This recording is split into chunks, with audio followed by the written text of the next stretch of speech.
गांधर्व महाविद्यालयाचं जे जगात नेटवर्क आहे ते आपलं नाही.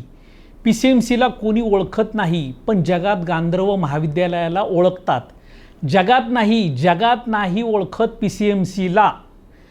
हे वाक्य आहे पिंपरी चिंचवड महानगरपालिकेची 15 दिवसांपूर्वी सूत्रे स्वीकारलेल्या आयुक्त डॉक्टर विजय सूर्यवंशी यांची. आपण पुन्हा एकदा हे वाक्य जसं त्यांनी उच्चारलंय होतं तसंच परत एकदा ऐकूया की गांधर्व महाविद्यालयाचं जे नेटवर्क आहे पूर्ण जगामध्ये ते आपलं नाहीये. आणि PCMCला ओळखत नाहीत लोक, गांधर्व महाविद्यालयाला जगात ओळखतात. अहो नाही, जगात नाही ओळखत. अहो जगात नाही ओळखत, जगात ओळखतात. या शहरातील भूमिपुत्रांचे, परजिल्ह्यातून येथे पोटा पाण्यासाठी येऊन स्थायिक झालेल्या नागरिकांचे, तसेच कष्टकरी, कामगार, कारखानदार, लघुउद्योजक या सर्वांची ही भूमी आहे. 30 लाख लोकसंख्येतील प्रत्येक नागरिकाचं हे शहर म्हणजे एक अस्मिता आहे. आणि याच अस्मितेला तडा देणारं वाक्य उच्चारून आयुक्त सूर्यवंशी यांनी पिंपरी चिंचवडकरांच्या जखमेवर मीठ चोळण्याचा प्रकार काल केला. हा प्रकार अनवधनाने घडला, जाणीवपूर्वक घडला की बोलण्याच्या ओघात नकळतपणे घडला, हा संशोधनाचा विषय असला तरी या शहरावर प्रेम करणाऱ्या तमाम व माझ्या शहरावर अतोनात प्रेम असलेल्या लाखो नागरिकांच्या काळजाला छेद देण्याचं काम जरूर या वाक्यानं केलंय.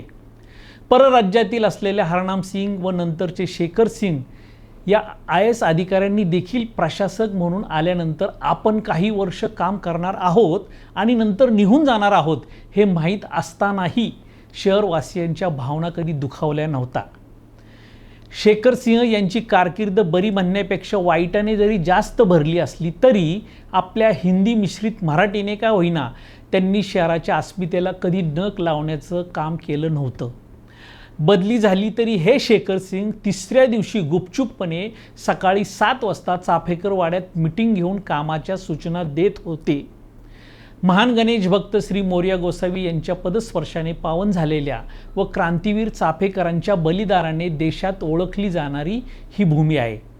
आयुक्त साहेब, तुमची जन्मभूमी नाशिक आहे, पण जर खोडसाळपणे कोणी नाशिकला कोण ओळखतंय असं साधं वाक्य जरी कोणी म्हटलं तर तुम्हाला वेदना होणार नाहीत काय?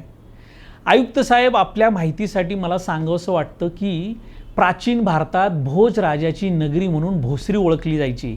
ब्रिटिश काळात देशातील सर्वात थंड हवेचं ठिकाण म्हणून दापोडी ओळखली जायची. आजही दापोडीमध्ये मिनार हाऊस त्याची साक्ष देत उभा आहे. मोरया गोसावी, चाफेकर बंधू ही तर स्वातंत्र्यपूर्व काळापासूनची या शहरातील अस्मिता व मानबिंदू आहेत. या भूमीच्या डाव्या व उजव्या बाजूला असलेल्या अणुरेणूमध्ये विश्वात नाव झालेल्या दिहू व आळंदी या पावनभूमीच्या आत्म्याचा आवाज आहे.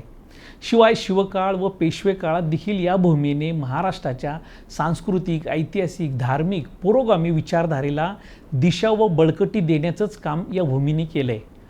टांगसाळ म्हणजे नाणी तयार करण्याची परवानगी छत्रपती शिवरायांनी चिंचवड देवस्थानाला दिली होती, हा देखील इतिहास आहे. देशाला स्वातंत्र्य मिळाल्यानंतर भारतातला पहिला औषध कारखाना उभारण्यासाठी 1949 मध्ये देशाचे पहिले पंतप्रधान पंडित जवाहरलाल नेहरू यांनी पिंपरी चिंचवडचीच निवड केली होती. तर MIDC येण्यापूर्वी व टाटा बजाजही येथे येण्यापूर्वी 1950 साली अल्फा लावल, सँडविक, ॲटलास कॉप्को, SKF या स्वीडिश कंपन्या भारतात पहिल्यांदा पिंपरीत सुरू झाल्या होत्या.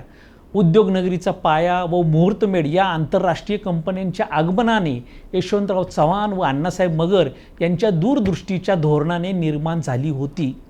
जाता जाता आयुक्त साहेब, आणखी एक उदाहरण देतो. पद्मविभूषण हा सन्मान लाभलेले दिवंगत ख्यातनाम उद्योगपती राहुल कुमार बजाज हे आकुर्डी येथील बजाज कारखान्याच्या आवारात उभारलेल्या बंगल्यातच आपल्या मृत्यूपर्यंत राहत होते.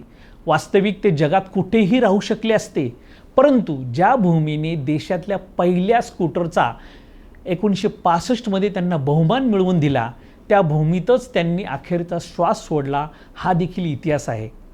आयुक्त साहेब, मान्य आहे तुम्ही 3 वर्षानंतर बदली होऊन जाणार आहात, परंतु आता 3 वर्ष का होईना तुम्ही या शहराचे पालक आहात.